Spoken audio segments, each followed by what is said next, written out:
Let's boost your clarity with guided meditation sessions. What is the opposite of clarity? It is turmoil. It is befuddlement.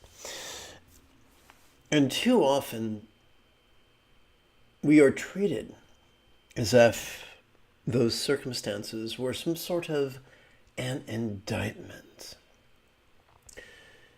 Being befuddled, experiencing turmoil, does not mean we are a failure. It does not mean we are lazy.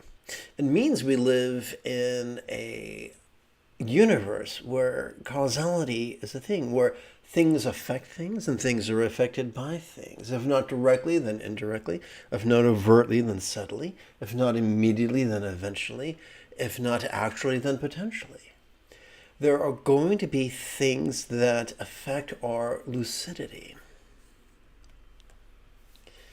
And when those things happen, it is not an indictment as much as a wake-up call that our needs are not being met. Whether it's often physical needs, whether we are not getting the shelter we need, the food we need, the clothing we need, whether we're not getting the sleep we need, the recreation we need, the affection we need, the pleasure we need, whether we're not eating the foods we have evolved to thrive on at the times we have evolved to thrive on. All these things are going to affect our body and our brain and our consciousness. Fortunately, there are things we can do to remedy this. There are lifestyle choices that we can make. And there are exercises that can fine-tune our experience of lucidity. A wonderful benefit of this, just as eating the foods that are best for us at the times of day that are best for us can free up energy and allow us to have the stamina to work out and to recreate. Similarly, practicing some sort of, for want of a better term, mental hygiene can give us the creativity and the resourcefulness we need. Not necessarily the creativity to create a beautiful oil painting, but a creativity to solve the myriad of problems that is hurled to us with monster truck force. That is exactly why we're going to meditate. When used properly, meditation and mindfulness are nothing more than using facets of our central nervous system for what they were designed for. Way back in the 90s, our desktop computers had a function that would allow us to reorganize or optimize the organization of data on our hard drives. And that was called defrag or defragmentation. Similarly, every time we breathe in, we access our sympathetic nervous system, which is not wired for active concentration, but instead is wired for mirror perception that is practiced vulnerably, passively, viscerally, and randomly, allowing us to notice perceptions, such as sights, sounds, sensations, flavors, scents, and the like, allowing us to notice mind's faculties of emotion, intention, thought, memory, and imagination. And every time we exhale, we inadvertently and automatically access our parasympathetic nervous system, which is already wired for both physical relaxation and the mental release that helps us to handle all that stuff that we noticed during our previous breath. I look forward to practicing with you formally after about 1 minute of housekeeping. This is Lama Jigme Gyatso of the Buddha Joy Meditation School. Welcome to meditate like a Jedi, which is made possible by the generosity of viewers just like you. If you love Star Wars and you wish to meditate as transformatively as Obi-Wan Kenobi upon the toasty sands of Tatooine under the incorporeal guidance of Qui-Gon Jinn, be sure to subscribe and ring that notification bell. Lastly, I've got some good news for you. If at any point during this evening's live stream you have a specific question about Buddhist meditation, Buddhist philosophy, or how to apply them to your life, simply type your question in great detail in the chat window on the right-hand side of the screen. And now, let's practice. Tonight, let's play with a practice text, or sadhana if you're feeling fancy, that I've titled Secular Mindfulness Meditation and Contemplation. It is based on my latest adaptation of the Anapanasati Sutta, a task I've been working on for multiple decades. I'd like to begin by exercising the neural pathways responsible for empathy and enthusiasm, and by doing that, simply by chanting these 4 lines together. May I liberate all beings from the tyranny of hate and craving and clinging by relying on the Buddha's example, instructions, and students. May I liberate all beings by relying on... Let's try this again. May I liberate all beings from the tyranny of hate and craving and clinging by relying on the Buddha's example, instructions, and students. One more time. May I liberate all beings from the tyranny of hate and craving and clinging by relying on the Buddha's example, instructions, and students. So, in the discourse known as Anapanasati and attributed to the Buddha, we learn of 16 exercises that divide evenly into 4 sets of 4. These 4 exercises are predicated on the 2 phases of breath, are explored through the variables of the 7 enlightenment factors, as compounded by the 4 bases of mindfulness, and produce 2 fruits. According to the Buddha, the 2 fruits of mastering this set of exercises was what he called, poetically referred to as true knowledge and liberation, what you and I might refer to as enlightenment. Let's begin with Kayasati's only set of 4 preliminary meditations that center our body. So we're talking about the 4 bases of mindfulness in the context of this, of the Anapanasati discourse, or the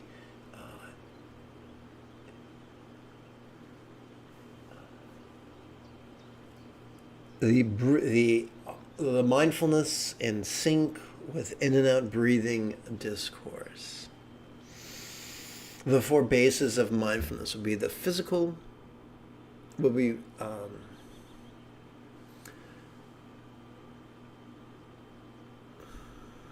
the physical, the interpersonal. Well, that's not really accurate though. Let's just call it body, feelings, mind, and circumstance. That's a bit more elegant. We begin with the first of Centering's 4 physical preliminary practices, where we mindfully notice and even investigate our relaxingly longer, gentle exhalations. Bear in mind that mindfulness is the first of 7 enlightenment factors, without which there can be no enlightenment. We're going to play with these first 2 exercises are rhetorical questions, and by definition, these are questions that we ask without striving to actively answer. This is a 2-word rhetorical question. As we breathe in, we silently and mentally recite how, and as we exhale, we silently and mentally recite the adjective long. And no, it's not our job to force ourselves to breathe slowly or force ourselves to breathe deeply. What then is our job? Easy. To silently and mentally recite these two words in harmony with our inhalation and our exhalation and our relaxation. If you do that for each of these 16 exercises regularly, you will accomplish the path. Let's start. Let's dig in.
We come to the second of centerings for physical preliminary practices where we mindfully notice and even investigate the coalescence of our invigoratingly sharper inhalations.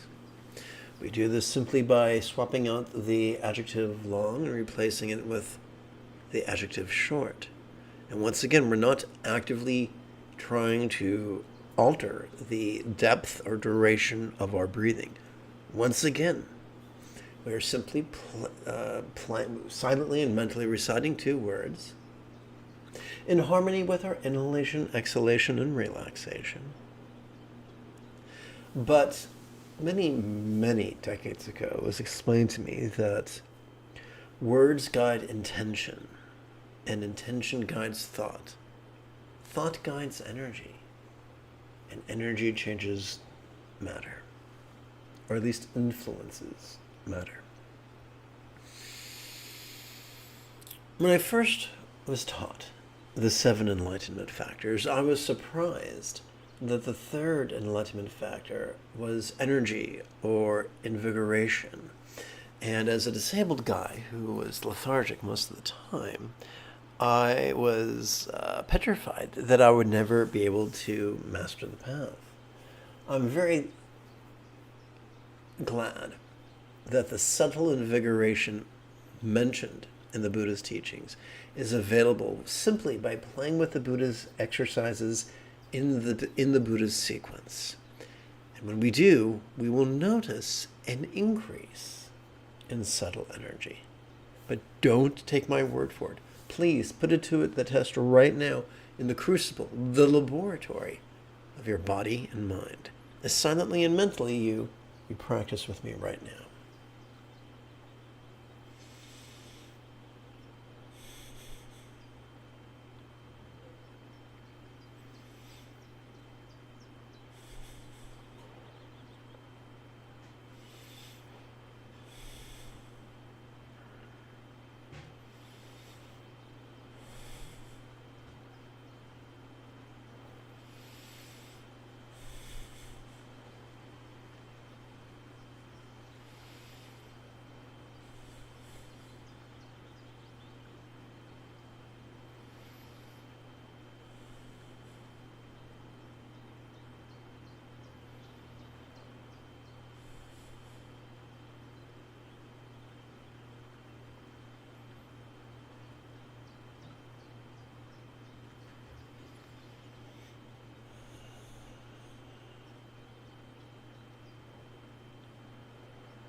Excuse me.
It must sound like every time I blow my nose, my IQ diminishes a little bit.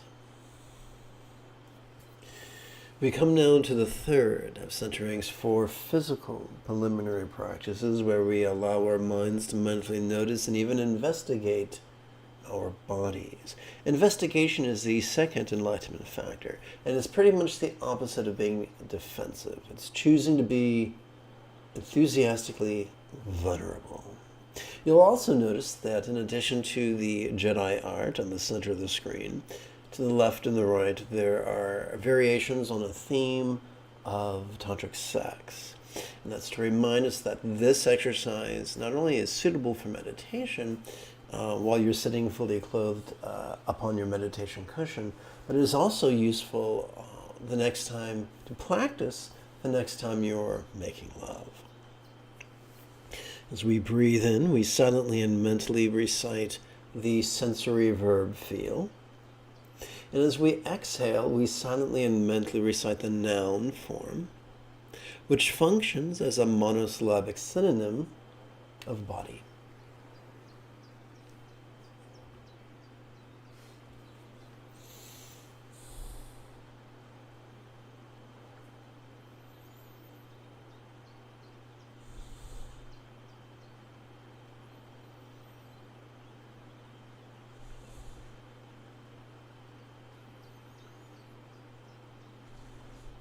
Now, we don't actually have to force ourselves to feel, because every time we breathe in, we are already wired to effortlessly access our sympathetic nervous system, which has evolved not to actively concentrate, but instead to merely perceive, and to do so vulnerably, passively, viscerally, and randomly.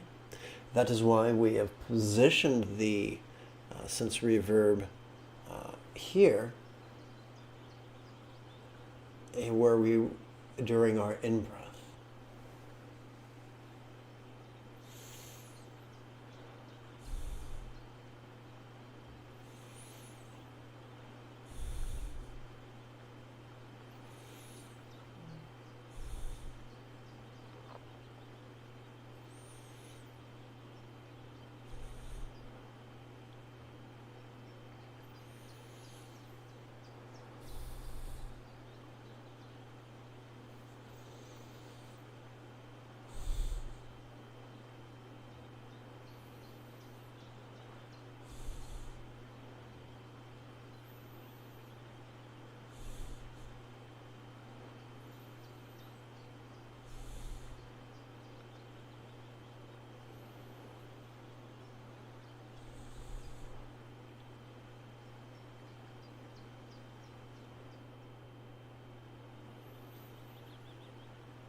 We come to the fourth of centuries for physical preliminary practices, where we allow our bodies to tranquilly relax. And tranquility is the fifth of the enlightening factors. And you'll notice I use the term allow, and there's a specific reason for that. We've done the old do-si-do, and in the previous exercise, the noun form was silently and mentally recited during the exhalation. Now we're reciting it during the inhalation, and during the exhalation this time, we're silently and mentally reciting the verb calm. Now, does that mean we're going to exert effort and force ourselves to calm down, which is a bit of an oxymoron? No, because thankfully, due to evolutionary biology, every time we exhale, whether we know it or not, we access our parasympathetic nervous system, which has evolved both for mental release as well as physical relaxation. So it's not so much that we are forcing our bodies to calm down as much as we are aligning our intention with our, metaphorically speaking, factory installed programming. And by the way, if at any point during this live stream you have a specific question about Buddhist meditation, Buddhist philosophy, or how to apply them to your life, simply type your question in great detail in the chat window on the right-hand side of the screen.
We continue with Vedanasati Sutta 4 jhana meditations that center our feelings.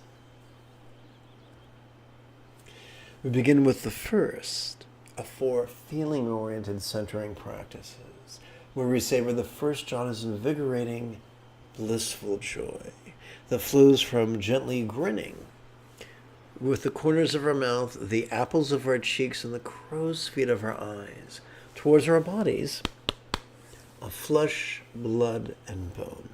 Sadly,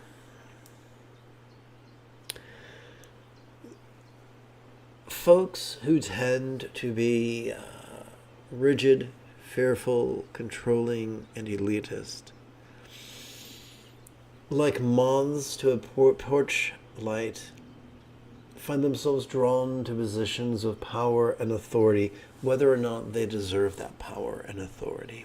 And from these positions of power and authority, they often make elitist utterances that are less than accurate, telling people that, oh, jhana work is very difficult and it's for special people, even though the Buddha promised that full enlightenment was available for anybody who practices techniques within the span of only 7 years, or 7 quarters, or 7 months, or 7 fortnights, or 7 weeks, or even 7 days.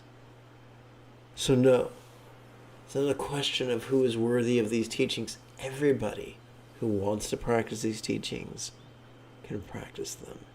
The question is, do they have what it takes to practice regularly, about once every 12 hours or so, every day? So as we breathe in, we are introduced to a new verb, grin. And we don't mean a scary sideshow clown grin. We mean a subtle Mona Lisa grin, an exercise, if you will, in nuance. As we exhale, we return to our noun form.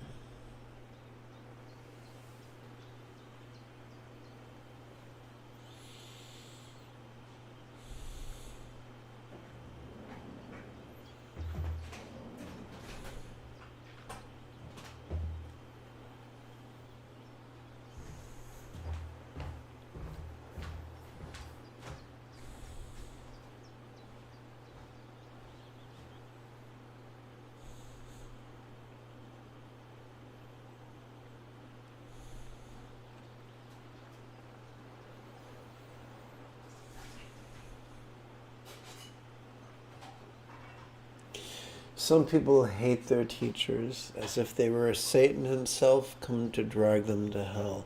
Other people worship their teachers as if they were a porcelain deity. Both extremes are unfortunate. If you're fortunate enough to have had one or more good teachers, they meant well, and they worked hard to help you. But if they are alive and they're good, they would remind you that your purpose is not to worship them or hate them, but to simply master the Buddha's path, using whatever means works best for you to do that.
Joy is the fourth enlightenment factor.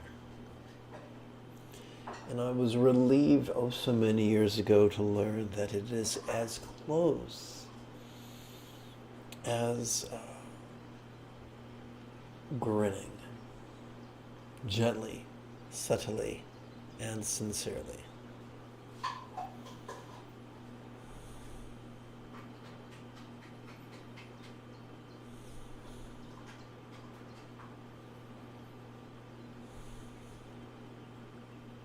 Remember, this is the fifth exercise. We didn't just pluck it out of the air. We practiced 4 exercises prior to this one, setting ourselves up for this one.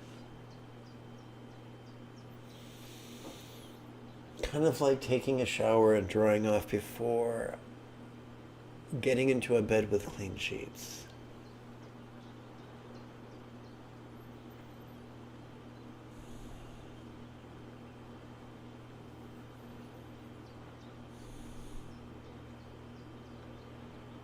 Or perhaps I should say fresh sheets.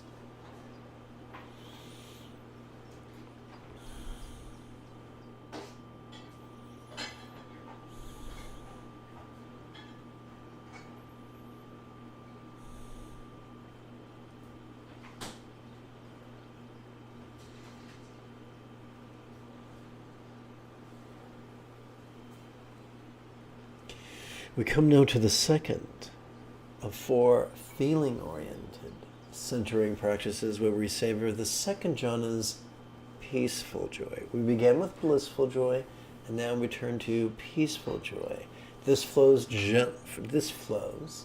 from gently grinning once again, with the corners of our mouth, the apples of our cheeks, and the crow's feet of our eyes, towards our thoughts, and we're using thought as an umbrella term, towards our thoughts, emoting, intending, reasoning, recalling, and imagining.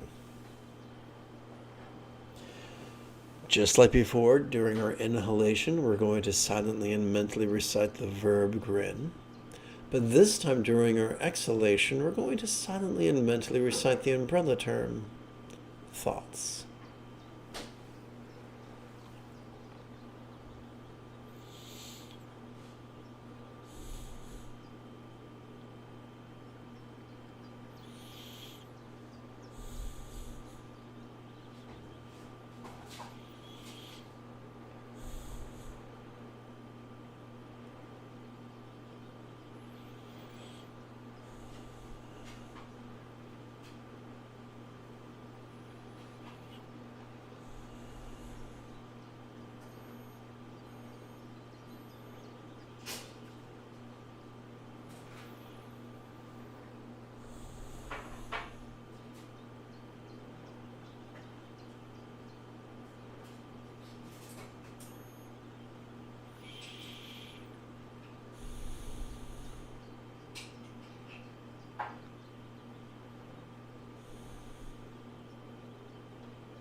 We continue with the third of 4 feeling-oriented centering practices, where we savor the third jhana's contentment by mindfully noticing, investigating, and coalescing our thoughts, emoting, intending, reasoning, recalling, and imagining. Coalescing is the 6th enlightenment factor. With every inhalation, our breath coalesces within our lungs. And sometimes it could feel like real or imagined energy is simultaneously coalescing within a real or imagined central channel. Similarly, as we breathe in while once again silently and mentally reciting the sensory verb feel. And again, as we exhale, we return to the umbrella term, the umbrella noun, thoughts. And we're going from the coarse to the subtle to the very subtle.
We continue with the fourth of 4 feeling-oriented centering practices, where we savor the 4th jhana's neutrality by allowing our thoughts, emoting, intending, reasoning, recalling, and imagining to tranquilly relax.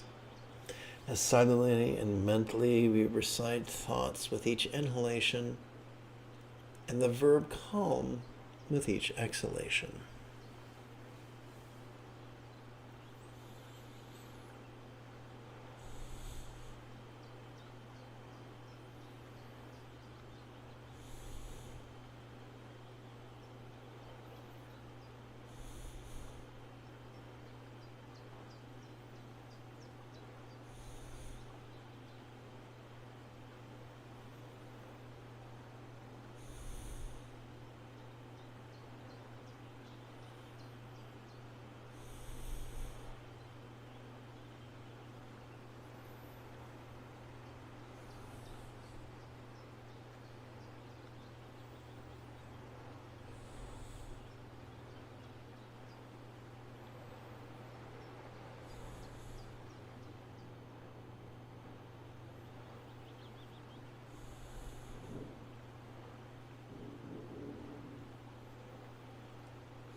Let's seal this evening's practice with 2 chants. May all beings practice of kind communication, conduct, and commerce flow spontaneous and uncontrived. May everyone be free from misery, may everyone be happy. May no one be separated from the happiness. May everyone have balance from the tyranny of hating, craving, and clinging freed.